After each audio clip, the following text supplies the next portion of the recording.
There's a new standard of luxury on the horizon, a niche new way to live your life without the extra cost.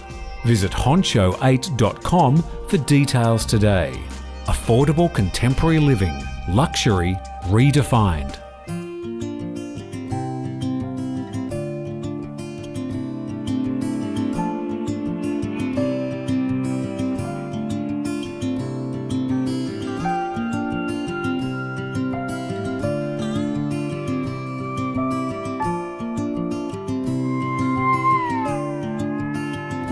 Just a spoonful of sugar makes the medicine go down. Welcome to another Phuket Property here on Phuket News TV, and today we're talking condominiums, a brand new condo development down here, this time in Chalong. And we have here in our little studio at H Chalong, we've got Paul Choi, who is the head honcho, I love that title, of Honcho Asia Pacific, who are the builders of H Chalong Bay, also known locally as H Condo. Welcome.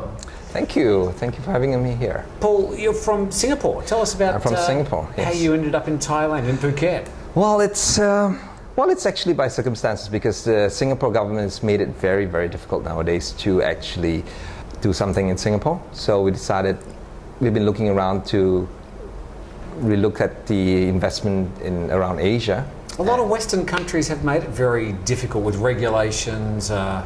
More so in Singapore, because they are trying to regulate the whole market and you know, try to curb the speculators and all that. So it's really impossible to actually do something in Singapore right now to invest long term as a developer, and also as like for buyers and all that, overseas buyers, local buyers and all that. So what's attractive about Phuket to an overseas developer? Well, Phuket, it's still entry level.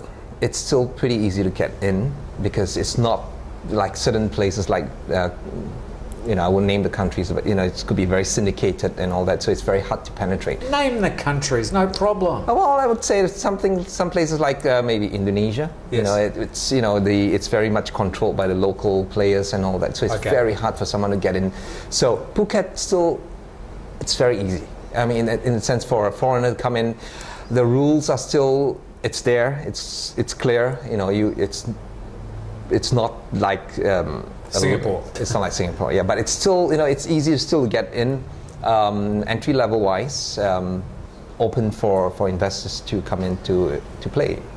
Is that because there's still plenty of space here in Phuket? I mean, they say Phuket's the same size as Singapore, but there's only 360,000 permanent residents here, so there's still plenty of room. Well, okay. Phuket, if you don't mind me sidetracking a little bit, Phuket's very much a bit like Bali, okay? There are plenty of spaces, all right? But only the spaces that is actually desired by, let's say, certain developers or hoteliers or certain key areas, then it has its value. Otherwise, it's still very much a provincial island piece of land. Yeah, sure. Yeah. But I must say, Phuket is being an island like Singapore or like Bali and all that, the desired areas, locale, I think it's the key to a developer's, in a sense, entry to the place. I mean, you could buy a piece of land that's still very cheap in Phuket, but again, it's in the middle of nowhere. So will someone buy it? It's all very much a situation where it depends on whether a buyer would want to buy that certain area. There's been a lot of focus for developers, of course, in the past along the west coast, Patong, Coron, Kamala, Surin, Qatar, but now they're discovering the east coast, and like a place like Chalong Bay is a really pretty area. Why did you choose Chalong? Well, it came by a chance, actually, because we were actually looking further down to Rawai side, looking at something which is like, has a view overlooking the sea. But then when we did further studies, okay, they are identical properties, which is like that from Patong right up to Kamala to Laguna. Yes. So we would probably be one of the competitors if we were to build something right down in Rawai. So we decided, hang on here, you know, let's look at a place where it's desired by the locals, and yet it's not been developed, and yet it suits right down to somewhere where the foreigners may even look at. So we were looking around, we were hunting around some land, and we decided that Chalong still is very much a place where it's still considered upmarket, but it's and it's very close to Phuket town, and yet it's not been like heavily developed by. It's not Patong. It's not Patong. That's right. Yeah. How do you perceive the Phuket market at the moment as a developer? Obviously, there's enough happening here for you to spend your money, but what do you think is the future of the next 5-10 years for the Phuket market? Okay, one of the reasons why we actually came in is because we looked at the infrastructure of Phuket. Okay, there's a new airport coming up, or I would say airport being revamped, and the capacity of the airport will probably increase another 30-40% for the foreigners' arrivals. Oh, at least, yeah. Yes, at least. So that itself, it's good enough for us to reason to put our money into Phuket, because we know Phuket being Phuket, I mean, after the tsunami and it, in itself, it has its own economy and its own engine to drive the whole island. Yeah, it's interesting. A lot of developers have been going, "Whoa, what's happening in Bangkok? It's bad for development. It's bad for the property market." People are still coming to Phuket. They might be avoiding Bangkok, but they're still coming here in Chiang Mai. Well, like I said, Phuket, it's a different animal. Okay, it's a place where it's very, very different from Bangkok. Okay, it's a place where it's an island. Again, I need to sidetrack a little bit. For the European market, it's only like for the Russians and all that, it's only 10 hours away from Moscow. Yeah. And it has a new airport. And in itself, it doesn't get itself involved in all the politics around the Bangkok side. I mean, in itself, it runs by itself. Let's have a talk about Chalong Bay. Now, it could be argued, and some people do, real estate agents mention this to me a lot, that there are just too many condominium developments here in Phuket. It's turning into like a condo village. What are your thoughts about that sort of criticism? It's true. I would agree it's true, because there are a lot of condominiums in the market. But again, it depends on which angle you're looking at. Okay, I mean, for short term, yes, it could be true. I mean, just like Hong Kong, Singapore, there could be an oversupply at the moment. But for how long will the oversupply be? Yeah. And again, I would think if you look at the whole, general arrivals from China, from Europe, why are people coming to Phuket, and why are there people who loves this island in the first place? Why do they want to stay long term? It's because I think Thailand as a general, the standard of living is still, pretty reasonable. Yeah. And compared to Europe right now, you could stretch your dollar. Yes. So if you're like almost semi-retired, you come to Phuket, you could stretch your dollar so much longer than if you're living in 2 months in Europe. Sure. You could live there probably the whole year in Bangkok. In Phuket. And here in Chalong, there aren't that many condo developments yet, so you're a little bit unique.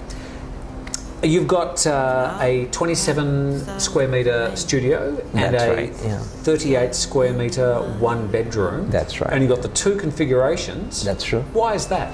Okay, because we wanted to keep it very simple, and also to maximize the usability of every space that we are providing the buyers. Again, it's not just limiting it to 27 square meter or to 38.5 square meter. Basically, we're starting it as that. And if they like to expand it to a 2-bedroom or whatever, it could be done. Basically, they just put a door between. Precisely. Fantastic. So it's more modular for now. Yes. And it's in a sense because we have also like 2 blocks that's dedicated for hotel, 2 blocks dedicated for condominium.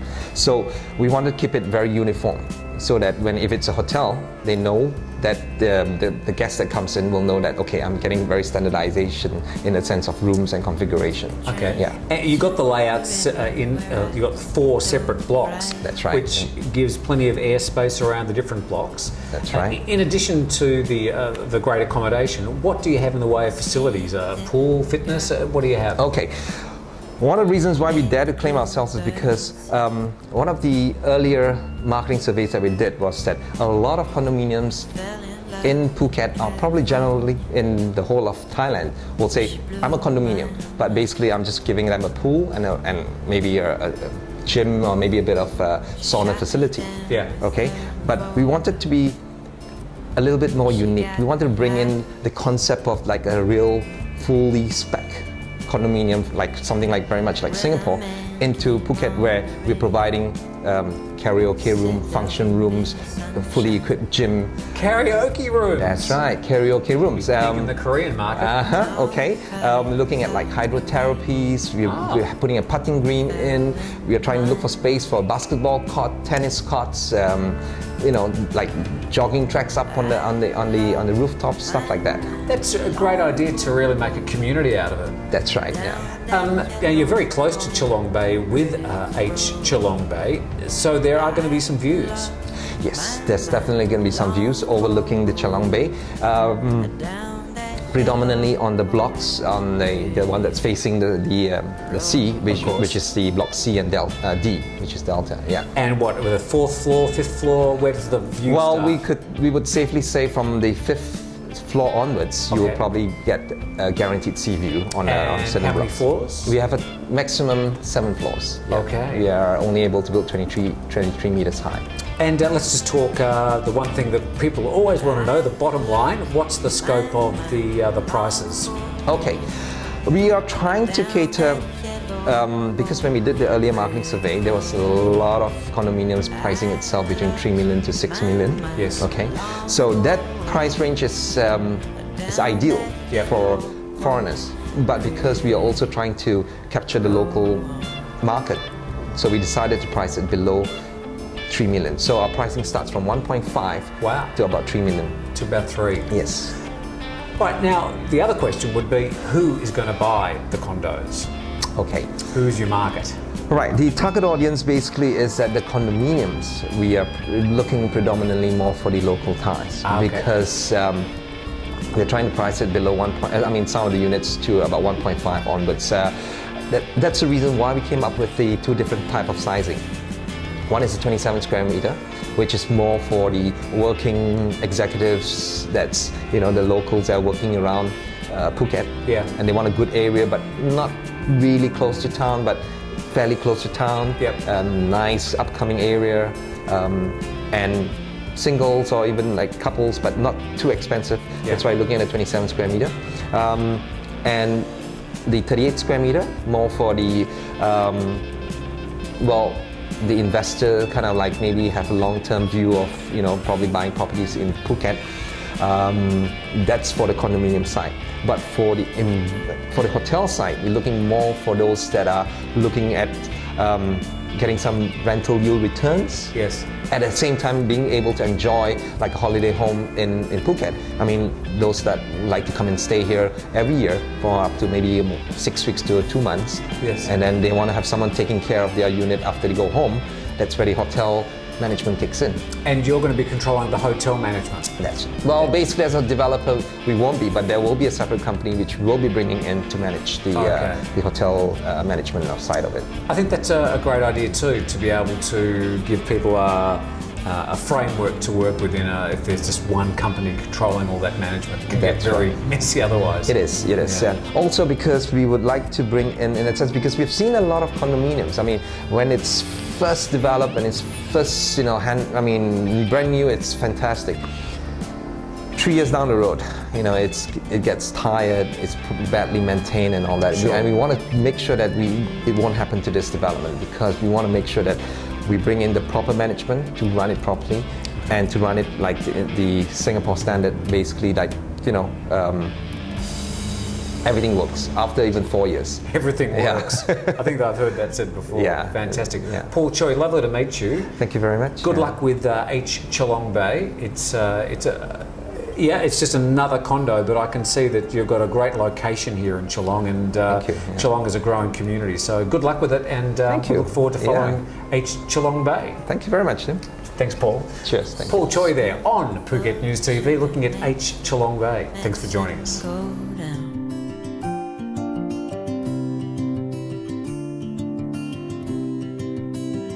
Sweet Mary Jane.